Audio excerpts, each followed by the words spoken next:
Welcome back, this is Sandy with Sandy's Organized Chaos, and today we're going to be doing this abstract summer themed tumbler. As always, I'll make sure to put everything I use today into the description box below so that way you guys can shop those items if you would like to. If you're new to my channel, don't forget to hit that subscribe button, and let's wake up, prep these tumblers, and slay all day. Let's do this.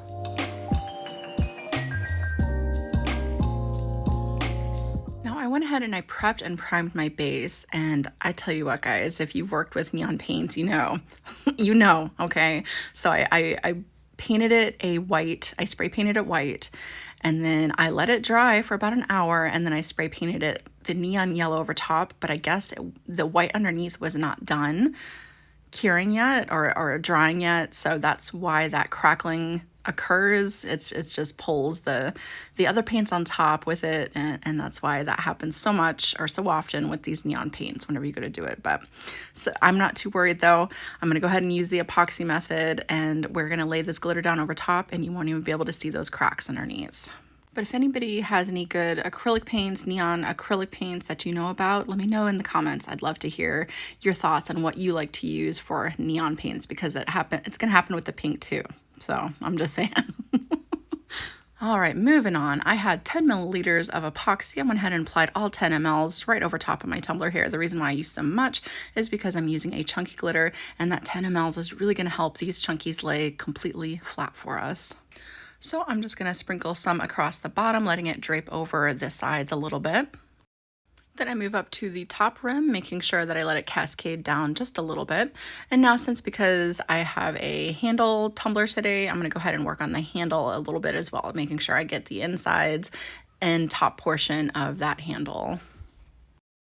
Then I'll simply come through and just fill in the rest of the middle with the rest of my glitter, and I kind of just let it kind of turn in my hand for a minute, making sure everything's nice and flat, and then I'll fill in any empty spaces that could use just a little bit more glitter. Then I'll take my opposite gloved hand there, I'll push the glitter back up off the rim. I will make sure I take my fingers and squish down any of that glitter around the handle, and I'll actually remove any glitter that might be a nuisance as well. I just want to make sure that those edges, especially around the handle, are nice and smooth, and it actually doesn't even matter if it really has too much glitter around those edges as well. Just as long as the main top of the handle and the bottom portion of the handle have that glitter is fine. You don't want to have to sand your handle too much. And then I'll come through and gently pat any glitter down that might be sticking up, especially around where the handle meets the base. I'll make sure to kind of come through and squish down all that as well, so it's nice and flush. And because I added a little bit more epoxy than usual, I'm going to go ahead and place it under my turner just to make sure that none of that glitter kind of shifts around with our epoxy or anything. It's just as a precaution. I'm going to go ahead and let that cure before we move on to adding our flood coat over top.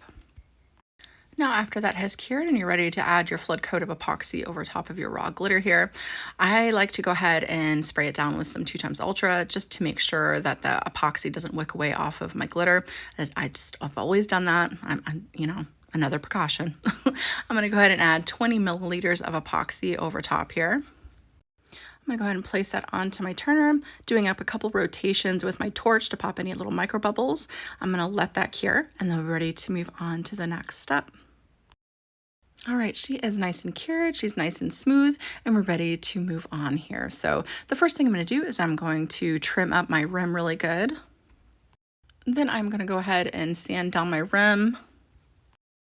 And very gently, if needed, go ahead and sand your handle. Now, you don't want to sand too hard because you could go ahead and peel back all that epoxy and paint, exposing that stainless steel underneath. So just very lightly sand it if needed. And of course, finish up by doing up the bottom and around the main base as well if needed. Then to clean up any debris on the tumbler, I'm going to go ahead and spray some rubbing alcohol right onto a paper towel and wipe my tumbler down really well.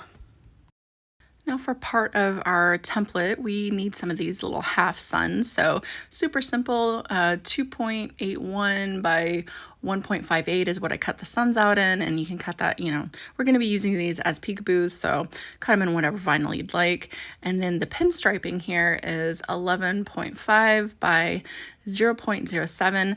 This is actually the perfect size because it's the actual diameter of the cuts in between, so you can actually use this, so the parts that are cut plus the cuts in between, so you get double pinstriping whenever you have it in this dimension. So for the pinstriping, I'm going to cut some in this really pretty kind of sherbet colored rainbow vinyl that I'll show you here in a little bit. And then I'm going to need some for the pinstriping for the peekaboo as well. So cut a little bit for each. So for the main abstract look of this tumbler, I'm going to be using this about 1/2 inch painter's tape. So what I like to do to kind of get everything started is I'll make one anchor piece. So I'll just take one piece that is able to stretch from the top to the bottom, and I'll kind of put it at a slant at a starting point, and that'll be where I base all my other stripes off of.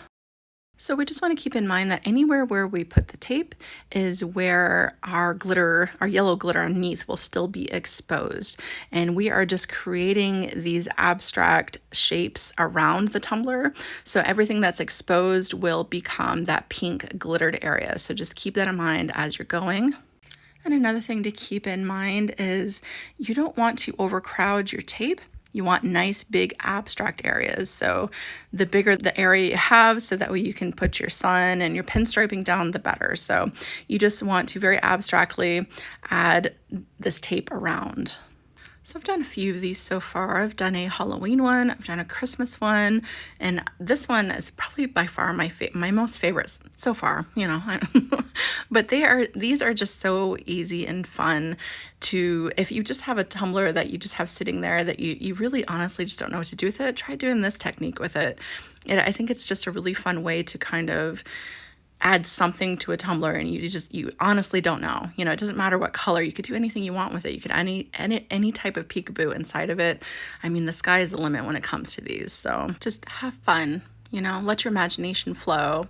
There is no right or wrong when it comes to making art. However you think it should be is exactly how it should be. So I'm just wrapping up this one last piece of tape onto my tumbler here. And this is how it is looking after my tape is applied. So these are all my little open spaces, and now we are ready to move on to the next step. Now I don't want my handle painted, I want it to stay yellow, so I'm gonna go ahead and mask off my handle as well. Now when I went to go mask off the bottom, again, you can leave however much of a gap you'd like at the bottom. I just wanted a very small sliver of that yellow poking through along the bottom, so I went ahead and masked that off. But again, you could do like a tape's width, it doesn't really matter. You know, there's no right or wrong when it comes to making art. All right, so now we're gonna go ahead and lay down our little sun peekaboos here. Now I'm really trying to make sure that when I lay these suns down that I put a little bit onto the green painter's tape there. The reason why I do that is so that way when I go to pull back the painter's tape, because that'll be the first thing I pull back, that'll kind of peel back the suns, so that way I know where they're at, you know, instead of having to kind of figure out where they're at, because once it gets covered with glitter, it gets a little hard to find. So I just place them overlap them a little bit over top of your painter's tape, and they'll be a lot easier to find. So essentially, I'm just going to put one sun per each abstract shape here. Now, one of them, I think it was one, yeah, there was only one of them that I did too. It was this one here. I ended up actually adding another sun over top because it was just such a large space. But pretty much all in all, every single one of these shapes got a sun placed randomly into it. Now, after I got the suns all laid down, I decided I wanted to try something different, and I wanted to do some peekaboos with the pinstriping as well. So I don't know about you guys, but do you guys just have like a bunch of random pinstriping in your drawer? Like you just print up a whole bunch and you have it. This is a great time to just kind of use up some stuff you might have in your drawer, or you might have to cut up some new. You know, I don't know. But either way, again, this is just a completely abstract portion of it. I'm just going to randomly lay down these stripes. I did about 2 to 3, so they're all like right next to each other, and I just kind of placed them at different angles, and I also placed them, some of them went over the suns a little bit just to kind of give it a little bit more dimension, but I only added 2, and then there was only one where I added 3. So again, we're just keeping in mind that everything you lay down is going to be, the yellow will be exposed when we go to pull it back. So these are just, this is just us masking off areas we want to stay yellow and to kind of add to our look here. Now, once you have everything all masked off, we're ready to move outside and start our spray painting. So again, we're going to be using neon spray paint. So first I'm going to go ahead and spray down some just basic white spray paint over top of my tumbler here. Now I tried to do just a very light coat so that way I could let it sit out here. I let it sit out there for about 30-ish minutes or so. I figured that would be good, but you know, it is what it is. But after I let that sit for a little bit, I went ahead and came over top of it with some neon spray paint. Now I went ahead and let that dry, and when I brought it in, it looked like this. So I was pretty devastated, but you know, again, it is what it is. And I was a little nervous that again, that you might be able to see the cracks through the glitter, but I'm gonna do it up a different way. I have some pop of color neon paint here, and I'm going to mix that with my glitter glue that I have as well. So I'm just gonna do a 50-50 mix of glitter glue and this paint to kind of help fill in the white cracks that I accidentally formed on there. You know, I wasn't going through for the crackle look, but you know. So again, I'm just gonna have you guys watch this, and I'm gonna tell you what happened after this point. I accidentally, after I got this all mixed up, I thought that I wasn't recording. I thought that I had hit stop at some point while I mixed this up, and then I ended up hitting stop when I went to go put this glitter glue and paint mixture over top of it and add the glitter. So, but I can tell you guys right now, all I did was mix this up.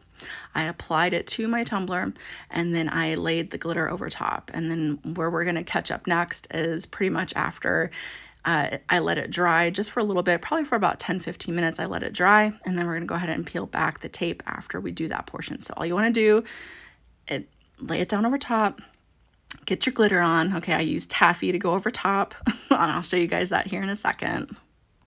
But here's me thinking it wasn't on. Okay, so there you go. See, this is what I'm doing. I thought that I had turned it off already. So let's go ahead and skip forward to the next part here.